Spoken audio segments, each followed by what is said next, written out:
Hello. तर तुम्हाला acute angle triangle, obtuse angle triangle आणि राईट अँगल ट्रायंगलमधले अँगल बायसेक्टर्स कसे काढायचे ह्याच्याबद्दलचा हा व्हिडिओ आहे. तर पहिले तर आपली पेन्सिल शार्प केलेली असायला पाहिजे. तुम्ही जेव्हा हे जुळवता तेव्हा असं असताना जुळवायचं नाही. हे थोडंसं लांब केल्यानंतर मग जुळवून बघायचं. ओके. आता पहिले आपण अँगल बायसेक्टर्स कसे काढायचे हे पाहणार आहोत. तर बी पॉईंटवरती मी माझं लोखंडी टोक ठेवलं आणि मग मी इथे ही आर्क दिली.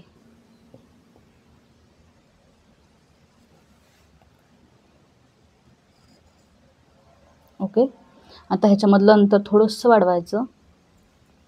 जिथे हे इंटरसेक्ट झालेली आहे आर्क तुमच्या लाईन सेगमेंटला किंवा तुमच्या साईडला ट्रायंगलच्या, त्याच्यावरती तुमचा पुढचा पॉईंट यायला पाहिजे, लोखंडी टोक यायला पाहिजे.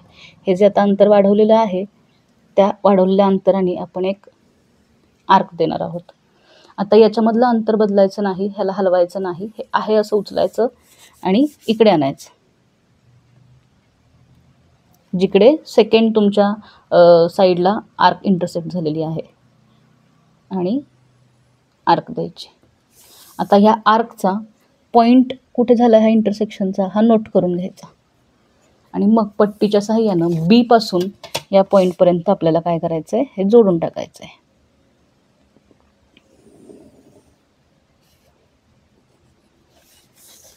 इथे एक नाव देऊन टाका. त्याच्यानंतर आता आपण येऊयात अँगल सीकडे. तर पहिल्यांदा अँगल सीचा व्हर्टेक्स जो आहे म्हणजेच पॉईंट सी त्याच्यावरती ठेवलं.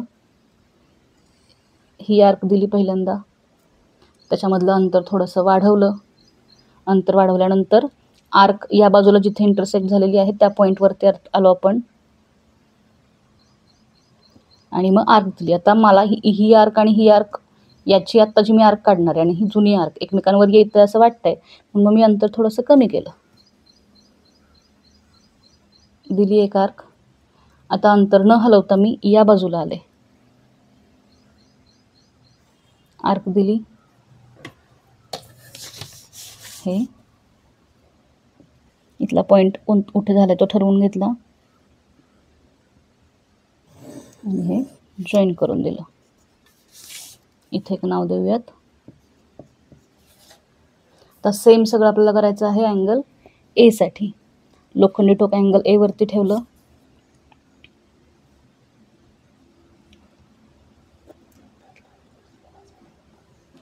प्रत्येक वेळेला आपण जे ही जी आर्क काढतो आहोत ते त्याचा अँगल अंतर सेम असायला पाहिजे असं काही बंधन नाही आपल्याला. तुम्हाला हवं ते अंतर तुम्ही घेऊ शकता.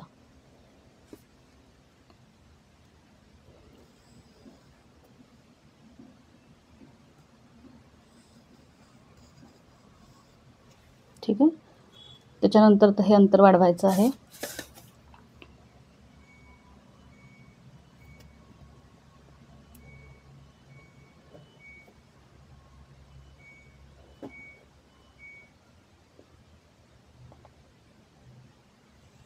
इकडे एक आर्क दिली.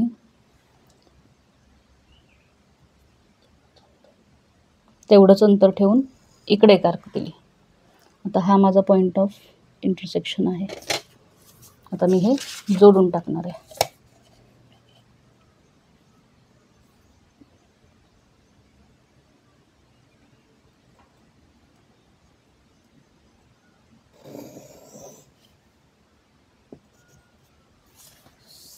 ठीक आहे. सो हा झाला तुमचा in centre I. So point of concurrence of angle bisectors is called as in center, noted by I. हे सगळे तिन्ही अँगल बायसेक्टर कॉन्करंट आहेत, म्हणजे तिन्ही अँगल बायसेक्टर एका पॉईंटमध्ये इंटरसेक्ट होतात. तर सेम कन्स्ट्रक्शन आपण राईट अँगल ट्रायंगलसाठी करणार आहोत. पहिल्यांदा काय करणार तर क्यूवरती लोखंडी टोक ठेवलं, थोडंसं अंतर घेतलं, आर्क दिली, अंतर वाढवलं, इथे आलो. आता ही आर्क म्हणजे थोडीशी पुसट उठली आहे, पण त्याला डबल गिरवायला जाऊ नका. आपल्याला महत्त्वाचे मुद्दे कुठले आहेत ते इथला पॉईंट मिळणं आणि इथला पॉईंट मिळणं. तुम्ही जर डबल गिरवायला गेलात की ते अंतर हलतं आणि मग 2-3 आर्क उठतात.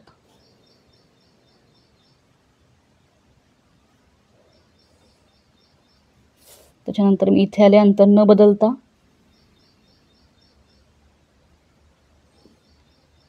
ओके, हे आता जोडून टाकूया पट्टीने.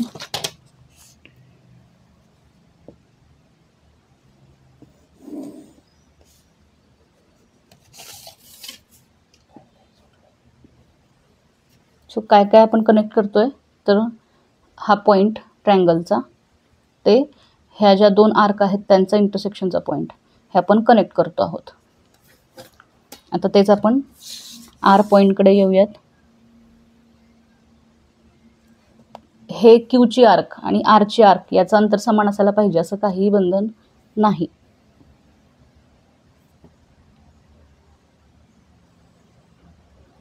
एक आर्क काढली मी, अंतर वाढवलं थोडंसं, इथे एक आर्क दिली, याच्यावरती आले, इथे एक आर्क दिली. तर हे काय करायचं आपल्याला जॉईन करून द्यायचं आहे.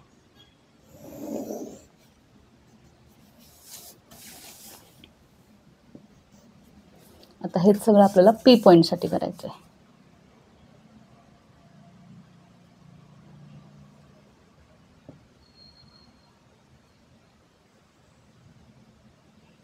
सिंगल स्ट्रोकमध्ये तुमच्या आर्क्स आल्या पाहिजेत, डबल गिरवायचं नाही. थोडंसं त्याच्यावरती प्रेशर कुठे दिल्यानंतरून पेन्सिलनी तुटू शकते ह्याचं प्रॅक्टिसने तुम्हाला कळू शकेल.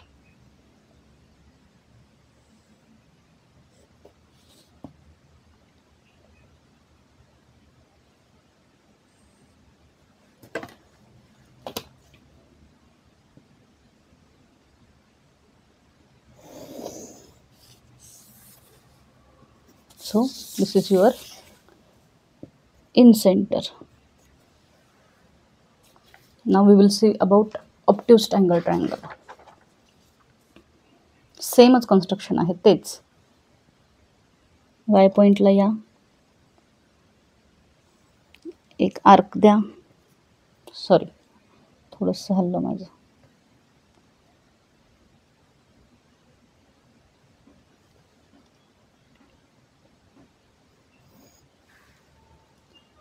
त्याच्यानंतर अंतर वाढवा. आता इथे मी आर्क काढताना आर्क याच्या बाहेर गेली तरी काही फरक पडणार नाही. आर्क ट्रायंगलच्या आतमध्ये झाला पाहिजे असं काही बंधन नाही. त्याच्यानंतर तेच अंतर धरून इकडच्या ह्याच्यावरती या, आर्क काढा. तर याला पट्टीने जोडून टाकू.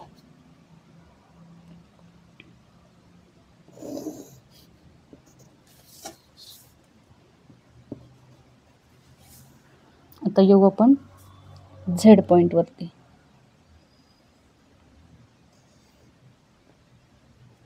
त्याच्यानंतर अंतर वाढवूयात.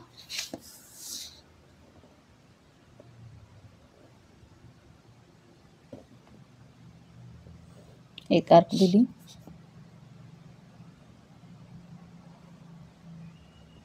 दुसरी आर्क दिली.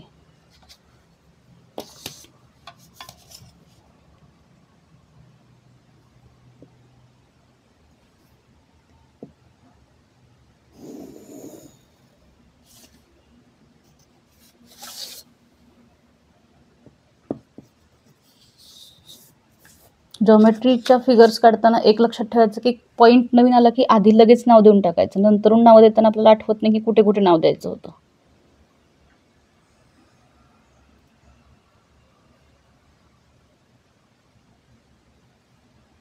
इथे ही आर्क आणि ही आर्क मिक्स होते, सो मग मी काय करते, थोडंसं अंतर कमी करून घेते.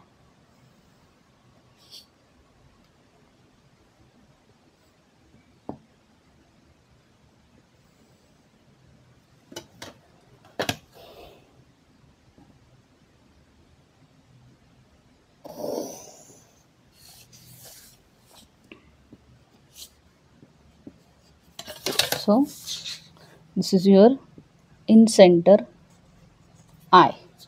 सो आलं लक्षात ॲक्यूट ऑब्ट्यूस राईट अँगलसाठी कसं करणार आहोत ते. पुढच्या व्हिडिओमध्ये आपण परपेंडिक्युलर बायसेक्टर्स पाहूयात.